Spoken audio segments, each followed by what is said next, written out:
नमो अर्हन्ताणं नमो सिद्धाणं नमो आयुर्याणं नमो वज्रायाणं नमो लोये सवसाहूणम् अरिहंत सिद्ध सूर्यो वज्राय साधु सर्व अर्थिक प्रकाशी मंगलिक उपकारी हैं। तिनको स्वरूप जान रागते भई जो भक्ति काय को न माए स्तुति को उचारी है। धन्य धन्य तुम ही सु काज सब आज भय कर जोर बार बार वंदना हमारी है। मंगल कल्याण सुख ऐसो हम चाहते हैं। हो मेरी ऐसी दशा जैसी तुम्हारी है। हो मेरी ऐसी दशा जैसी तुम्हारी है। तीन भुवन में सार वीत राग विज्ञानता शिव स्वरूप शिवकार नमः त्रियोग समार के। आज चौथी ढाल प्रारंभ हो रही है, इसलिए चौथी ढाल का भी मंगलाचरण करेंगे। सम्यक श्रद्धाधारि पुनि सेवहु सम्यक ज्ञान स्वपर अर्थ धर्म जुत जो प्रगटावन भान। छह ढाला की तीन ढाल के ऊपर अपनी चर्चा पूरी हुई है। आज हम चौथी ढाल पे चर्चा प्रारंभ करेंगे। चौथी ढाल में क्या विषय वस्तु आई है? सम्यक ज्ञान और देश चारित्र का स्वरूप। क्योंकि तीसरी ढाल में सम्यक दर्शन की चर्चा हमने विस्तार से की। सम्यक दर्शन किसे कहते हैं, निश्चय सम्यक दर्शन किसे कहते हैं, व्यवहार सम्यक दर्शन किसे कहते हैं, ये चर्चा हमने तीसरी ढाल में की। सम्यक दर्शन प्रकट होने पर किस प्रकार से 8 अंग प्रकट होते हैं और 25 दोषों से रहित जीव हो जाता है, और सम्यक दर्शन प्रकट होने पर कैसे भव का अंत आ जाता है। सम्यक दृष्टि जीव को बहुत संसार नहीं रहता। यदि निरंतरता के साथ में किसी को सम्यक दर्शन रहे, माने जैसे क्षोभसम सम्यक दर्शन छूट जाता है, लेकिन निरंतरता के साथ में रहे तो जीव अधिक से अधिक 7 या 8 भाव में मोक्ष नियम से जाता ही है। और क्षायक सम्यक दृष्टि जीव है, क्षायक सम्यक दृष्टि जीव भी अधिक से अधिक तीसरे भाव में अधिक से अधिक की बात कर रहे हैं, तीसरे या चौथे चौथे भाव में तो नियम से मोक्ष जाता ही है।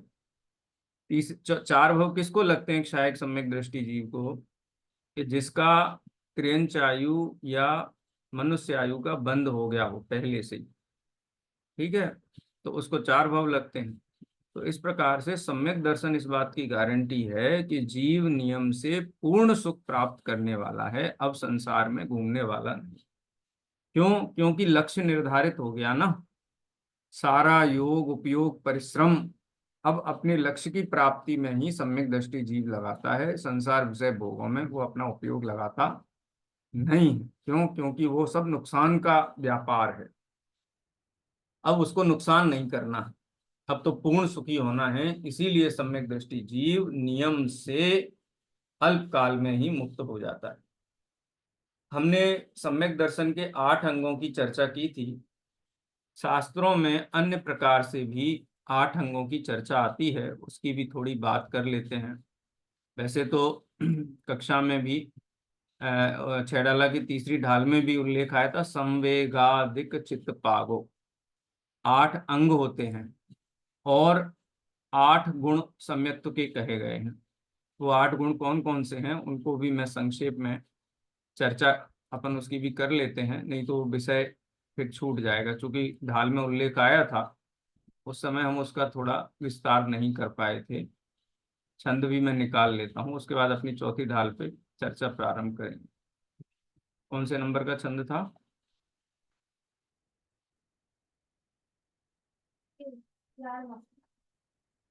11वें नंबर का छंद। हम्म। संवेगाधिक चित्त पागो। ये आया था ना 11वें नंबर के छंद में, वसुमद टारि निवारि त्रिसठता सठ अनायतन त्यागो, शंका अधिक वसु दोष बिना संवेगाधिक चित्त पागो। संवेग आदि 8 गुण भी सम्यक्त के कहे गए हैं, वसुनंदी श्रावकाचार में आते हैं। और भी यदि हमको देखना हो तो आचार्य जयसेन ने जो समय सार की तात्पर्य वृत्ति टीका है वहां पर भी उनका उल्लेख किया है। संवेग, संवेग का मतलब क्या होता है? संवेग का मतलब होता है पेशन, उत्साह। सम्यक दृष्टि जीव को धर्म के कार्य में सहज उत्साह होता है। क्यों सहज उत्साह होता है? कोई व्यापारी है तो उस व्यापारी को किस में उत्साह होता है? व्यापार में उत्साह होता है। व्यापार की बातें उसको बहुत अच्छी लगती हैं, व्यापार करना अच्छा लगता है, जहां व्यापार बढ़े वहां जाना अच्छा लगता है, जिनसे व्यापार बढ़े उनसे प्रीति करना अच्छा लगता है। जैसे संसारिक जीव में, संसारिक अवस्था में या किसी लौकिक व्यक्ति को लौकिक कार्यों में जैसे उत्साह होता है, वैसे ही सम्यक दृष्टि जीव को ये निर्णय हो गया ना कि सच्चा सुख तो आत्मा में ही है, तो अब उत्साह किस में जागृत होगा? तो कहने की आवश्यकता नहीं है, 100% उत्साह उसका अपने मोक्ष मार्ग के प्रति ही होगा, मोक्ष मार्ग की गतिविधियों में ही होगा। स्वाध्याय, ध्यान, अध्ययन, इनमें ही उसकी प्रवृत्ति होगी। और इन प्रवृत्तियों के बढ़ने से 5 इंद्रियों के सेवन में कमी आ जाएगी, लौकिक प्रवृत्तियों में कमी आ जाएगी, फालतू की जगह नहीं जाएगा, फालतू की बातें नहीं करेगा, है भोजन आदि भी करेगा तो अत्यंत कैसे करेगा कि जिसमें अल्प आरंभ, अल्प अल्प परिग्रह है हो, जिससे आलस्य ना बढ़े, जिससे स्वास्थ्य ना बिगड़े, जिससे आराधना खंडित ना हो। अब हम इनको देश व्रत कहते हैं, महाव्रत कहते हैं, समिति, गुप्ती आदि नाम देते हैं, लेकिन ये सीधा सीधा लॉजिक है। मोक्ष मार्ग में प्रवृत्ति करने के लिए उसको अधिक से अधिक समय चाहिए, तो समय कहाँ से निकलेगा? लौकिक प्रवृत्तियों से विरक्त हो जाता है और धार्मिक प्रवृत्तियों में उसका उत्साह बढ़ जाता है। इसको बोलते हैं संवेग। लौकिक कार्यों में अनुत्साह और मोक्ष मार्ग में उत्साह। दूसरा है निर्वेद। निर्वेद, निर्वेद क्या होता है कि इस जीव को 5 इंद्रिय के विषयों में अरुचि हो जाती। संयम मन से जगे हो जहां भोग अरुचि परिणाम। श्रद्धा की अपेक्षा से तो चौथे गुण स्थान में ही सम्यक दृष्टि को हो गई अरुचि है, तो उस अपेक्षा से जो दूसरा गुण है सम्यक्त्व का, उसको कहते हैं निर्वेद, यानी भोगों में अरुचि। क्यों अरुचि है? भोगों में क्यों अरुचि है बताओ?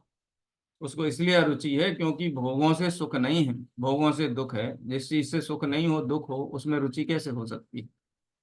इसको कहते हैं निर्वेद। उसके बाद निंदा, अपने दोषों की निंदा करता है, दोषों को ढकता नहीं है, उन दोषों की निंदा करता है। निंदा का मतलब ऐसा कोई बखान करना नहीं, उन वो दोषों के प्रति उत्साहवंत नहीं, चित्त में कोई दोष है उनको दूर करने का उपाय करता है, उनको उनकी निंदा करता है। इसलिए तीसरा गुण कहा है निंदा। चौथा गुण है गर्हा। गर्हा किसे कहते हैं? कि जो त्यागी व्रती हैं, विशेष ज्ञान और वैराग्य में श्रेष्ठ हैं, ऐसे विशेष जीवों के सामने हैं, विशेष धर्मात्माओं के सामने वो अपने दोषों को दूर करने के लिए प्रकट करता है। जैसे हम शास्त्र सभा में बैठे, शास्त्र सभा में मन में कोई शल्य है, तो शल्य दूर करना है तो कैसे करें? तो जो शास्त्र के अभ्यासी विद्वान हैं, ज्ञान वैराग्य में विशेष हैं, उनके सामने जाकर के अत्यंत निसंदेह होकर के अपने दोषों को प्रकट करता है। डॉक्टर के सामने जाके हम अपने रोग की प्रवृत्तियों को नहीं बताएं, वो पूछे क्या करते हो जिसके कारण तुम बीमार हो, बोले वो नहीं बताएंगे, हम आपको नहीं बताएंगे तो रोग दूर कैसे होगा? तो सम्यक दृष्टि जीव अपने दोषों को प्रकट करने में झिझकता नहीं है, निसंकोच होकर के ज्ञान वैराग्य में जो विशेष जीव हैं उनके सामने अपने दोषों को प्रकट करता है। बहुत लॉजिकल है, इसमें कोई ऐसी नहीं आपत के माथे लेकर के अब ये करना है, अब ये करना है, ऐसा नहीं, ये सहज प्रवृत्ति है। शास्त्र में उसको अनेक भेद प्रभेद नामों से समझाया गया है। कितने हो गए? 4। संवेग, निर्वेद, निंदा और गर्हा। उसके बाद उपशम। उपशम करता है। किसका उपशम करता है? कि बाहर में कोई प्रतिकूल संयोग हो जाए या अनुकूल बहुत संयोग हो जाए। अब क्या करेगा अज्ञानी जीव? प्रतिकूल संयोग हो जाएगा तो हाय हाय चिल्लाने लगेगा, और बहुत अनुकूल संयोग हो जाएगा तो बहुत मजा आ गया है, बधाई हो, कॉन्ग्रेचुलेशंस, अरे आज जैसा तो दिन नहीं निकला। ऐसा बहुत हर्षित और बहुत दुखी, इस प्रकार की प्रतिक्रियाएं, इस प्रकार के रिएक्शन रिएक्टिव नहीं होता है। सम्यक दृष्टि जीव पुण्य पाप के फल में हर्षित और दुखित नहीं होता है। पाप का उदय है तो रोने लग जाए, पुण्य का उदय है तो मैं चौड़ा और बाजार सकड़ा, इस प्रकार का मान करे। इस प्रकार की प्रवृत्तियों में वो अपने जो मनोभाव हैं, परिणाम हैं, तत्व विचार के बल से उनको उपशमित रखता है। उसके बाद भक्ति, जो मोक्ष मार्ग में प्रेरित करने वाले जो देव गुरु धर्म हैं देव गुरु शास्त्र हैं, उनकी चित्त में बहुत भक्ति होती है।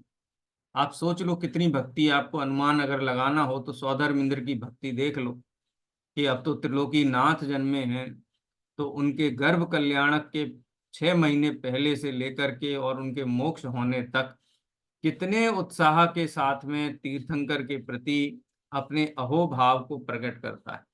किसी की अधीनता से नहीं, किसी के आदेश से नहीं, भक्ति के बस होकर के। आचार्य मानतुंग देव ने भक्तामर स्तोत्र में कहा ना कि हे जिनेंद्र भगवान, आपके गुणों की भक्ति करने में कोई समर्थ नहीं है, फिर भी मैं बाल बुद्धि आपकी भक्ति करने में उद्यत हुआ हूँ। क्यों उद्यत हुआ हूँ? क्या जैसे सिंह के सामने कोई मृग शावक आ जाए तो मृगी क्या सिंह के सामने मुकाबला करने के लिए नहीं खड़ी हो जाती है? उसके अंदर वो अपने शावक के प्रति जो अनुराग है उसके कारण वो ऐसा साहस कर लेती है। उसकी सामर्थ्य नहीं है सिंह से जीतने की, उसको पता है प्राण जाएंगे। मुझे भी पता है कि हे त्रिलोकीनाथ, आपकी भक्ति, आपके गुणों की जो कहना चाहिए कि को कहने में मेरी बुद्धि कौशल का सामर्थ्य नहीं है, फिर भी मैं करता हूँ। इतनी उत्साह और भक्ति उसके चित्त में होता है, सम्यक दृष्टि जीव के चित्त में। कितने हो गए? 6 हो गए। संवेग, निर्वेद, निंदा, गर्हा, उपशम और भक्ति। 7वां सम्यक्त्व का गुण है वात्सल्य। धर्मी सौगो वच्छ प्रीति सम। साधर्मियों के प्रति चित्त में इतना वात्सल्य, इतना वात्सल्य, इतना वात्सल्य कि अपना सर्वस्व भी चला जाए तो भी साधर्मी कुशल रहे, साधर्मी की धर्म आराधना टिकी रहे, ऐसा निष्प्रह वात्सल्य। देखो, वात्सल्य में और राग में फर्क होता है। राग उसको कहते हैं जिसमें पुण्य पाप विवेक शून्य हो जाए जी, लेकिन साधर्मी के प्रति जो वात्सल्य वहां विवेक शून्य नहीं होता है। साधर्मी धर्म में स्थिर चित्त रहे तो निष्प्रय भाव से है उसके प्रति अनुराग रखता है। और 8वें नंबर का है अनुकंपा। जगत के समस्त जीवों के प्रति, 60 काय के जीवों के प्रति, पृथ्वी काय को, जल काय को, अग्नि काय को, वायु काय को, वनस्पति काय को, त्रस काय को, सभी जीवों के प्रति चित्त में विराधना के भाव से रहित होता है। इसको बोलते हैं अनुकंपा। स्वप्न में भी किसी जीव की हिंसा करने का विचार, उत्साह उसके चित्त में नहीं है। ये मनुष्य देह टिकाए रखने के लिए जो आरंभ परिग्रह होता है वो भी अत्यंत अरुचि भाव से करता है, उत्साह से नहीं करता है। किसी भी जीव की विराधना होती हुई देखी हुई जाने तो प्रायश्चित आदि के द्वारा चित्त शुद्धि करता है। तो इस प्रकार के ये 8 संवेगादिक 8 गुण भी कहे गए हैं। ये विशेष चर्चा एक अपनी रह गई थी, वो भी यहाँ पर हमने शामिल कर ली है। अब सम्यक दर्शन की चर्चा पूरे होने के बाद में चौथी ढाल में किसकी चर्चा है? सम्यक ज्ञान का और देश चारित्र का स्वरूप। अब सबसे पहले सम्यक ज्ञान की अपन चर्चा करते हैं। हाँ, मंगलाचरण देखते हैं। सम्यक श्रद्धाधारि पुनि सेवहु सम्यक ज्ञान, स्वपर अर्थ बहु धर्म जुत, जो प्रगटावन भान। क्या कहते हैं दौलत राम जी कि सम्यक श्रद्धा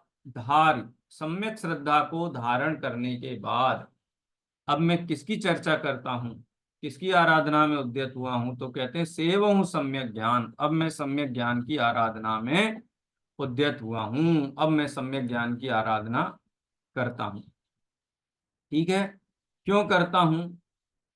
स्वपर अर्थ बहुधर्म जुत, जो प्रगटावन भान। ये ज्ञान क्या करता है? क्यों ज्ञान की आराधना में मैं उद्यत हूं? क्योंकि ज्ञान से स्व और पर यानी स्वयं का और अन्य का अर्थ शब्द का क्या अर्थ है यहाँ पे? पदार्थ।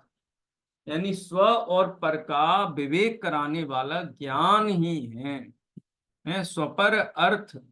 स्व अर्थ माने मैं स्वयं आत्मा जीव तत्व, और पर अर्थ माने समस्त पर द्रव्य या अजीव तत्व। स्वपर अर्थ बहु, और कैसा है स्वपर अर्थ? स्वपर पदार्थ कैसे हैं? बहुधर्मजुत। बहुधर्मजुत यानी अनंत धर्मात्मक विश्व व्यवस्था है। ये हमको छंद बहुत सरल सरल से लग रहे हैं, लेकिन इनका सैद्धांतिक मर्म बहुत गहरा है। ये बहुधर्मजुत शब्द कह करके दौलत राम जी ने अनेकांतवाद की चर्चा की। वस्तु कैसी है? अनेकांतात्मक है। अनेकांतात्मक है माने उसमें परस्पर विरुद्ध धर्म युगल एक साथ पाए जाते हैं, इसको बोलते हैं अनेकांतवाद। यानी जगत के जितने पदार्थ हैं, चाहे वो स्वयं में आत्मा स्व अर्थ हो या पर पदार्थ हो पर अर्थ हो, क्योंकि आज तक जीव दुखी हुआ है ना, उसका आचार्यों ने एक ही कारण बताया है कि इसको स्वपर अर्थ का ज्ञान नहीं है, हैं? अट्ठे अजधा गहणम करुणा भावो यतिर्यमणुयेषु, हैं? मोहस्स एदानी लिंगानी, मोह के ये लक्षण हैं। क्या लक्षण है? अट्ठे अर्थे, अर्थ का, अजदा गहणम अयथार्थ ग्रहण। इसको पदार्थ का ज्ञान नहीं है। कौन से पदार्थ का? ना तो स्व पदार्थ का, स्व अर्थ का ज्ञान है, ना पर अर्थ का ज्ञान है। और स्व अर्थ का ज्ञान ना होने से और पर अर्थ का ज्ञान ना होने से क्या करता है? क्या करता है? ये समझता है कि सारी दुनिया मेरी है, सारी दुनिया का मैं रक्षा कर लूंगा, या फिर सारी दुनिया को मैं नाश कर दूंगा, मैं दुनिया का पालन करने वाला हूँ, बनाने वाला हूँ। इस प्रकार की मिथ्या बुद्धि रहती है जब तक इसको पदार्थ का यथार्थ ज्ञान नहीं।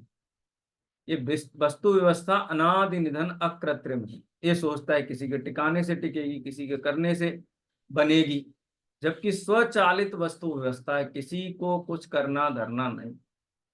प्रत्येक जीव को सुखी होने के लिए क्या करना है पता है? सुखी होना है तो क्या करना है? सुखी होना है तो वही काम करना है जो काम सिद्ध भगवान करते। बताओ क्या क्या करना है, बोलो। सुखी होने के लिए सिद्ध भगवान क्या क्या करते हैं? जो जो करते हैं वही करना है सुखी होने के लिए। यदि सिद्ध भगवान अनंत सुखी हैं तो वो जो कार्य करने से सुखी हैं वो कार्य हम करेंगे तो हम सुखी हो जाएंगे। क्या करते हैं कि वो पुरुषार्थ पूर्वक उद्यम करते हैं। पुरुषार्थ क्या है? ज्ञाता दृष्टा पने का, और 24 घंटे 12 महीने ज्ञाता दृष्टा होकर के सिद्धालय में विराजमान। और जो दुखी हैं वो क्या करते हैं? वो ये करते हैं कि मैं इसका, ये इसका कल्याण कर दूं, उसका भला कर दूं। हैं, घर गृहस्थी में परिवार का भला करते थे, घर परिवार छोड़ दिया तो अब राष्ट्र का भला कर रहे हैं, दुनिया का भला करेंगे, सारी दुनिया को हम मोक्ष में पहुंचा देंगे, सारी दुनिया को धर्म के मार्ग में लगा देंगे। हैं, ऐसी ऐसी भावना, ऐसा चित्त का श्रद्धान, ये महाकुलताकारी है। जगत तो अपनी गति से स्वयं चलेगा, किसी के करने से सुखी, किसी के करने से दुखी नहीं होता है। लेकिन ऐसी मन के अंदर मनोभावनाएं क्यों उत्पन्न होती हैं? क्योंकि इसको स्वपर अर्थ का ज्ञान नहीं है। स्वपर अर्थ है पदार्थ कैसा है? बहुधर्म जुत अनेकांतात्मक है। अनेके अंता अस्ति यस्य सा अनेकांता। पदार्थ में अनेक परस्पर विरुद्ध धर्म युगल होते हैं, इसलिए पदार्थ टिका हुआ है। यदि अनंत धर्म नहीं हो तो पदार्थ टिक नहीं सकता है। जैसे कोई सिक्का है, सिक्के का हेड और टेल ये परस्पर विरुद्ध हैं कि दोनों का पक्ष एक है? विरुद्ध है ना, अपोजिट है, अपोजिट। लेकिन सिक्के में दोनों चाहिए कि एक से सिक्का बन जाएगा? एक से नहीं बनेगा। हेड भी चाहिए, टेल भी चाहिए, और परस्पर विरुद्ध ही चाहिए। साउथ पोल, नॉर्थ पोल, ये दोनों परस्पर विरुद्ध हैं। इसीलिए कहते हैं ये संरचना जो चलती है वो चल रही है। चुंबक चुंबक नहीं बन पाएगी अगर उसमें साउथ पोल नॉर्थ पोल नहीं। दिशाओं का निर्धारण नहीं होगा यदि पूर्व पश्चिम नहीं होंगे। ऐसे ही पदार्थ नित्यानित्यात्मक, एक अनेकात्मक, भेदा भेदात्मक, सामान्य विशेषात्मक, इसकी चर्चा हम पहले कर चुके हैं, बहुत मैं नहीं दोहरा रहा हूं।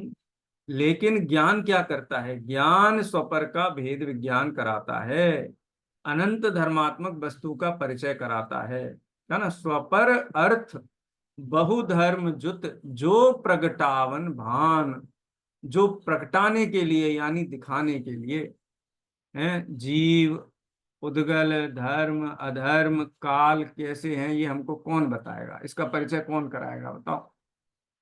है ज्ञान ही है ना सर्व समाधान कारक है। ज्ञान ही सर्व समाधान कारक है। ज्ञान ही हमें ये बताएगा कि वस्तु का स्वरूप क्या है। ज्ञान ही हमें ये बताएगा कि हमें क्या करना है क्या नहीं करना है। ये सारा निर्णय ज्ञान करके देगा, और वो ज्ञान निर्णय करेगा, इसीलिए हमको ज्ञान के प्रति बहुत बहुमान।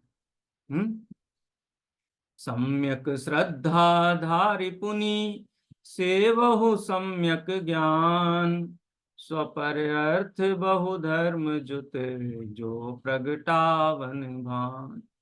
बहुत सुंदर छंद है। अब ये मंगलाचरण कह सकते हैं हम इसको, क्योंकि छेडाला में पहली ढाल में एक दोहा छंद में मंगलाचरण किया है और चौथी ढाल में किया है। बाकी किसी ढाल में आपको इस प्रकार के मंगलाचरण का संकेत नहीं दिया है। सीधी विषय वस्तु की चर्चा ही प्रारंभ की है, क्योंकि सम्यक ज्ञान पूज्य है। ज्ञान ही जीव को सुखी कर सकता है। ज्ञान ही जीव की हर कहना चाहिए निराकुल होने की जो चाह है उसकी पूर्ति ज्ञान से ही हो सकती, ज्ञान के अभ्यास से ही हो सकती है। इसलिए ज्ञान की विशेष महिमा होने से दौलत राम जी ने ज्ञान का के लिए विशेष मंगलाचरण किया। अब उसके स्वरूप की चर्चा अपन करते हैं। दूसरा छंद है, छंद का पाठ करेंगे। सम्यक साथे ज्ञान होय पे भिन्न आराधो, लक्षण श्रद्धा जान दुहु में भेद अबाधो, सम्यक कारण जान ज्ञान कारज है सोई, युगपद होते हो प्रकाश दीपक ते होई। थोड़ी लय अलग हो गई अपनी, एक और लय है ना, इसको अपन पढ़ते हैं। सम्यक साथे ज्ञान होय पे भिन्न आराधो, लक्षण श्रद्धा जान दुहु में भेद अबाधो, सम्यक ज्ञान जान ज्ञान कारज है सोई, युगपद हेते प्रकाश दीपक ते हो। रोला छंद है। खैर छंद की चर्चा नहीं करनी है, अपने को अर्थ की चर्चा करनी है। सम्यक साथे ज्ञान होए, सम्यक साथे सम्यक दर्शन के साथ। सम्यक ज्ञान कब होता है? पूछें सम्यक दर्शन कब होता है, सम्यक ज्ञान कब होता है, सम्यक चारित्र कब होता है? तीनों एक साथ होते हैं। कोई कहे नहीं पहले सम्यक दर्शन होता है, फिर सम्यक ज्ञान होता है, फिर सम्यक चारित्र होता है। बोले नहीं, ऐसा नहीं। तीनों एक साथ ही प्रकट होते हैं, लेकिन सम्यक दर्शन हुए बिना ज्ञान सम्यक ज्ञान नाम नहीं पाता। सम्यक दर्शन हुए बिना चारित्र सम्यक चारित्र नाम नहीं पाता। इसीलिए क्या कहा, सम्यक साथे ज्ञान होए। सम्यक दर्शन जिस क्षण प्रकट होता है उसी समय सम्यक ज्ञान भी हो जाता है। अपन थोड़ा प्रैक्टिकल उदाहरण से समझेंगे। सम्यक साथे ज्ञान होए पे भिन्न आराधो, फिर भी दोनों एक चीज नहीं है। फिर तो एक ही होगा ना, एक साथ हुए तो एक ही होगा। सम्यक दर्शन, सम्यक ज्ञान, सम्यक चारित्र एक ही वस्तु है, एक वस्तु नहीं है। ये भिन्न भिन्न वस्तु है, लेकिन होती एक साथ है। सम्यक साथे ज्ञान होए पे भिन्न आराधो, फिर भी इनको भिन्न आराधना चाहिए, इनको भिन्न जानना चाहिए। एक आत्मा के ही भाव का नाम सम्यक दर्शन है, एक आत्मा के भाव का नाम ही सम्यक ज्ञान है। इनके बीच में कोई पृथकपना नहीं। जिन असंख्यात प्रदेशों में सम्यक दर्शन है, उन्हीं असंख्यात प्रदेशों में सम्यक ज्ञान है। इसीलिए क्या कहते हैं, सम्यक साथे ज्ञान होए, लेकिन दोनों में अतद भाव है। अतद भाव किसे कहते हैं, दोनों का जो कार्य है वो अलग अलग है। सम्यक दर्शन क्या करता है, जैसा है वैसा श्रद्धान करता है, और सम्यक ज्ञान क्या करता है, जैसा है वैसा जानता है। श्रद्धा करना और जानना, इन दोनों में भेद है। मानना और जानना, इन दोनों में भेद है ना। लेकिन जानना सच्चा कब कहलाएगा, जब मानेगा तब। और मानेगा कब, जब सच्चा जान लेगा तब। है, बड़ा जबरदस्त संबंध है सम्यक दर्शन और सम्यक ज्ञान का। लेकिन सम्यक दर्शन होने पर ही सम्यक ज्ञान ज्ञान सम्यक नाम पाता है। लक्षण श्रद्धा जान दुहु में भेद अबाध हो। दोनों के लक्षण अलग अलग हैं। कहा ना, अतद भाव है, अतद भाव। लक्षण, किसका लक्षण, सम्यक दर्शन का। सम्यक दर्शन का लक्षण क्या है, श्रद्धान करना, श्रद्धा। और ज्ञान का लक्षण क्या है, सम्यक ज्ञान का जान, जानना।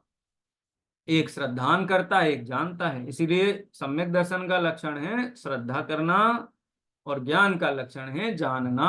हम कैसे पहचाने कि ये सम्यक दर्शन है कि सम्यक ज्ञान है, तो जो हृदय में अबुद्धि पूर्वक जो श्रद्धान चल रहा है, श्रद्धान की धारा चल रही है, ये मेरी माँ है, ऐसा जो श्रद्धान चलता है, ये श्रद्धान निरंतरता के साथ चल रहा है। माँ ज्ञान का विषय बने चाहे नहीं है, लेकिन श्रद्धा निरंतर चल रही है। तो श्रद्धा करना सम्यक दर्शन का काम है, और सम्यक ज्ञान का काम है जान, माने जानना।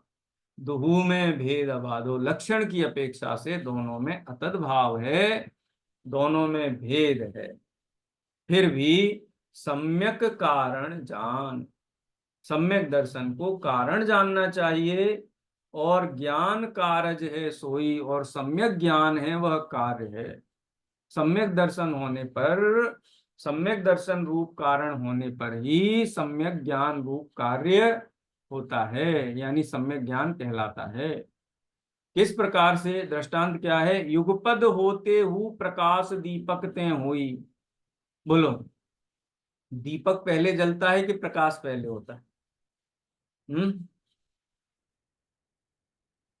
दीपक जलना और प्रकाश का होना दोनों एक साथ होंगे। दीपक जला, प्रकाश हो गया। दीपक जब तक नहीं चला तब तक अंधेरा है।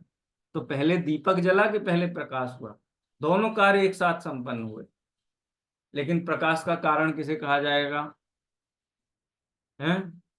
प्रकाश का कारण किसे कहा जाएगा, बोलो? दीपक का कारण, प्रकाश को दीपक का कारण कह सकते हैं क्या?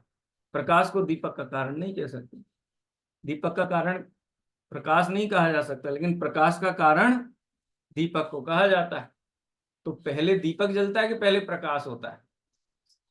दोनों साथ साथ ही होते हैं। तो भी कारण कार्य की अपेक्षा से उनमें भेद है, लक्षण की अपेक्षा से उनमें भेद है। इसीलिए सम्यक ज्ञान की चर्चा अलग से की जाती है। अब देखो इनकी भाव वासना करते हैं। हाँ, साइमल्टेनियसली। अंग्रेजी में क्यों बोलना है, हिंदी में ही बोल दो साथ साथ। हाँ, साइमल्टेनियस बोलते हैं। युगपद माने एक साथ, साइमल्टेनियसली, कोइंसिडेंस, और भी बहुत सारे शब्द हैं। ठीक है। अच्छा, अब दृष्टांत। सम्यक दर्शन करने के लिए क्या करना चाहिए, वस्तु स्वरूप का यथार्थ ज्ञान करना चाहिए। यही है था ना, है? जड़ सत्था दो अट्ठे पचक्का दी गुज्जदोड़ियमा, कई बार हम इसकी चर्चा कर चुके हैं। जिन शास्त्र से पदार्थों का प्रत्यक्ष आदि प्रमाणों से ज्ञान होने पर नियम से कि यदि मोह बचो, मोह के समूह का नाश हो जाता है। इसका मतलब क्या, ज्ञान पहले करना है। अच्छा, सम्यक दर्शन नहीं हुआ था और सम्यक दर्शन के बिना हमने जो शास्त्र का ज्ञान किया, वो ज्ञान सम्यक ज्ञान है कि मिथ्या ज्ञान? अब मिथ्या ज्ञानी कहलाएगा, सम्यक ज्ञान कैसे कहलाएगा? सम्यक ज्ञान तो तब कहलाएगा जब सम्यक दर्शन होगा, तो सम्यक दर्शन तो है नहीं, तो हम उसको मिथ्या ज्ञान कहेंगे। कि जो जानने वाला अज्ञानी है उसकी अपेक्षा से तो मिथ्या ज्ञान है, लेकिन वो शास्त्र के अनुसार प्रतीति है, इस अपेक्षा से कथनचित उसको सम्यक ज्ञान संज्ञा भी, शास्त्र में ही इस प्रकार से उसको सम्यक ज्ञान संज्ञा दी गई है।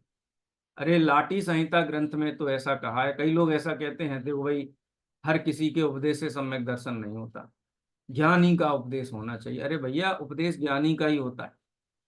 जितनी भी हम चर्चा वार्ता करते हैं, सारा का सारा उपदेश सर्वज्ञ भगवान का है। मेरे कह देने से उपदेश मेरा नहीं हो गया, रेडियो में बजने से उपदेश रेडियो का नहीं हो गया, मोबाइल में बजने से मोबाइल का उपदेश नहीं हो गया। अविरोधी वस्तु व्यवस्था तो सर्वज्ञ ने ही देखी है, सर्वज्ञ ने ही कही है। अब वो किसी के माध्यम से भी मिले, किसी के भी माध्यम से मिले, हैं, उसमें ऐसा भेद नहीं है कि ज्ञानी के मुंह से निकलेगी तो ही सम्यक दर्शन होगा, अज्ञानी के मुंह से निकलेगी तो सम्यक दर्शन नहीं होगा। ये मूढ़ बुद्धि लोग ऐसी बातें करते हैं। शास्त्र इस बात से सहमत नहीं। शास्त्र तो ये कहता है, युक्ति मत वचनम यस्य तस्य कार्या परिग्रहा। जो सर्वज्ञ भगवान की वाणी जहां से यथावत उपलब्ध हो, है, जब पुद्गल शास्त्रों से, वाणी ही पुद्गल है ना वाणी कौन सी चेतन होती है, वो तो वाचक हैं, उनसे जो शुद्ध वस्तु व्यवस्था का हमें भान ज्ञान होता है, वो वाच्य है, वो किसी से भी हो। लाटी संहिता में एक श्लोक आता है, न वाच्यम पाठ मात्रत्वम अस्ति तस्येह नार्थतः यस्तस्योपदेशात् तद भवे ज्ञानम विन्दन्ति केचन है। 19 नंबर का श्लोक है लाटी संहिता का। क्या कहा है कि मिथ्या दृष्टि को 11 अंग और 9 पूर्व का जो ज्ञान होता है, उसको उसका व्यंजन और अर्थ ख्याल में नहीं होता है ना। व्यंजनाचार और अर्थाचार नहीं होता है, दोनों ही होते हैं उसको, लेकिन रुचि नहीं है। रुचि नहीं है माने वैसा श्रद्धान नहीं है, हैं, क्षोभसम ज्ञान से जानता है। ऐसे मिथ्या दृष्टियों के उपदेश से कितने ही भव्य जीवों को सम्यक दर्शन पूर्वक सम्यक ज्ञान हो जाता है, हैं? यस तस्योपदेशात वही ज्ञानम विन्दन्ति केचन। कितने ही जीवों को सर्वज्ञ भगवान की वाणी किसी भी माध्यम से मिले, सर्वज्ञ भगवान की वाणी का इतना बल है कि वो ज्ञानी अज्ञानी का भेद नहीं करती है, हैं? वो कहना चाहिए कि बढ़िया सुंदर शास्त्र और बहुत बढ़िया महंगे फॉन्ट में बढ़िया कलरफुल छपी हो तो ही उससे ज्ञान होगा, है, सस्ते प्रिंटिंग प्रेस में छपी हो तो वस्तु का स्वरूप का भान नहीं कराएगी। ऐसा नहीं है। जिनेन्द्र भगवान ही एक उपदेश करता है, अस्य मूल ग्रंथ कर्तारः श्री सर्वज्ञ देवा। अच्छा, अज्ञानी का उपदेश सुनेंगे तो अपने को निर्णय कैसे होगा, क्या पता वो गलत कह रहा हो। तो अज्ञानी के विवेक से या ज्ञानी के विवेक से श्रोता का कल्याण नहीं होता है। श्रोता का कल्याण तो अपने विवेक से सुनने से होता है। अपना विवेक जागृत होगा तो हम समझ पाएंगे कि ये ज्ञानी की वाणी अविरोधी है। अपना विवेक जागृत होगा तो किसी पुद्गल शास्त्र में छपी हुई वाणी को भी हम समझ पाएंगे कि ये बात सही है। अरे किसी के भी मुख से निकली हो, वो बात सत्य तभी है जब हमारे विवेक से निर्णय करके वो बात हमको उपलब्ध हो जाए। तो इसलिए ऐसा व्यक्तिवाद जैन धर्म में नहीं। जैन धर्म वस्तुवादी दर्शन। गुरुदेव श्री कहते थे, आ कोई वाड़ो नथी संप्रदाय नथी, आ तो वस्तुनी व्यवस्था छे। ये जैन दर्शन क्या है? कोई कहते हैं जैन दर्शन कब से है? अरे भैया, जब से काल है, जब से आकाश है, जब से जीव पुद्गल धर्म अधर्म आकाश काल है, तब से जैन धर्म है। धर्म नाम किसका है? बत्थु सहावो धम्मो। अच्छा, चलाया किसने? अच्छा, आकाश द्रव्य पहले बनेगा, फिर कोई बताएगा, फिर धर्म शुरू होगा। जीव द्रव्य पहले बनेगा, फिर कोई बताएगा, फिर धर्म चलेगा। अरे भैया, ये मूर्खतापूर्ण बातें हैं कि धर्म किसने चलाया। धर्म कोई चलाता है क्या? जब से वस्तु है तब से धर्म है। वस्तु कब से है? वस्तु अनादिकाल से। काल द्रव्य कब से है बताओ? हैं? कब से है? ऐसा कौन सा काल था जब काल शुरू हुआ? और जब काल शुरू नहीं हुआ था उसके पहले का काल काल था क्या? काल था? हैं? हैं? ये वस्तु की व्यवस्था अद्भुत है। इसलिए सम्यक दर्शन के पूर्व शास्त्र के अनुसार वस्तु व्यवस्था का परिचय करना कंपलसरी है। उसका युक्ति पूर्वक निर्णय करना कंपलसरी है।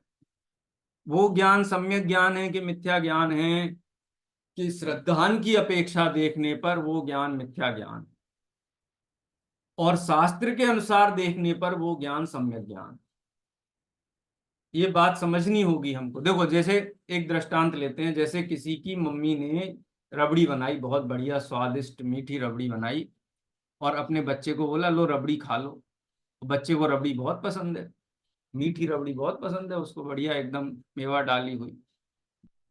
तो सामने रखी हुई थी, तो बच्चे ने पूछा ये क्या है? मम्मी ने कहा रबड़ी है ये, बहुत स्वादिष्ट है, मीठी है, बढ़िया एकदम, बहुत टॉप क्लास की रबड़ी है।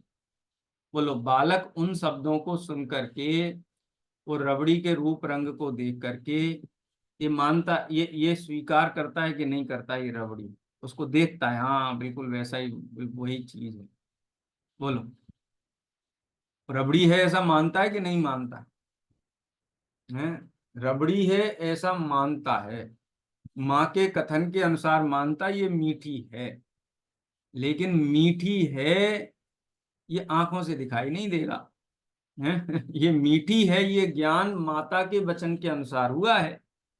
माता के वचन के अनुसार जो ज्ञान हुआ है वो बात सच है कि झूठ है? हैं? रबड़ी मीठी है कि नहीं है? मम्मी ने कहा मीठी है, तो हमने कहा कि हाँ मीठी है। और जब वही रबड़ी हमने चखी, और चखने के बाद हमने कहा रबड़ी मीठी है। चखने के पहले मीठी और चखने के बाद मीठी। चखने के पहले मीठेपन का ज्ञान और चखने के बाद मीठेपन का ज्ञान, दोनों में अंतर है कि नहीं? है। तो पहले वस्तु स्वरूप का शास्त्र के अनुसार परिचय करना अनिवार्य है, युक्ति से उसका निर्णय करना अनिवार्य है। निर्णय हो जाने के पश्चात में जो सहज उसमें जो श्रद्धा भाव जागृत होता है, उस श्रद्धा का नाम सम्यक दर्शन है। तब वो जानना भी सम्यक ज्ञान कहलाएगा। उसके पहले वो सम्यक ज्ञान, जब तक माना नहीं तब तक क्या जाना। तो वही बात यहाँ पर पंडित दौलत राम जी ने कही है कि हम ऐसा ना सोचें कि सम्यक दर्शन हो जाएगा तब सब अपने आप हो जाएगा। अरे भैया, सम्यक दर्शन के पहले भी शास्त्र के अनुसार वस्तु व्यवस्था का ज्ञान करना, यही सम्यक दर्शन का उपाय है। चलिए, इसकी चर्चा और अपन करेंगे। अभी इसके कुछ और रहस्य राज और हैं इस छंद में, अगली कक्षा में चर्चा करेंगे। अभी छंद का पाठ एक बार और कर लेते हैं। सम्यक साथे ज्ञान होय पे भिन्न आराधो, लक्षण श्रद्धा जान दू में भेद अबाधो। सम्यक कारण जान ज्ञान कारज है सोई, युग पद होते हु प्रकाश दीपक ते होई। समय अपना हो गया है, जिनवाणी स्तुति करेंगे। स्याद्वाद नय सठ द्रव्य गुण पर्याय और प्रमाण का, जड़ कर्म चेतन बंध कारू कर्म के अवसान का, कह कर स्वरूप यथार्थ जग का, जो किया उपकार है उसके लिए, जिन वाणी माँ को वंदना सत बार है, वंदना सत बार है। 9 बार नमोकार मंत्र का स्मरण करें।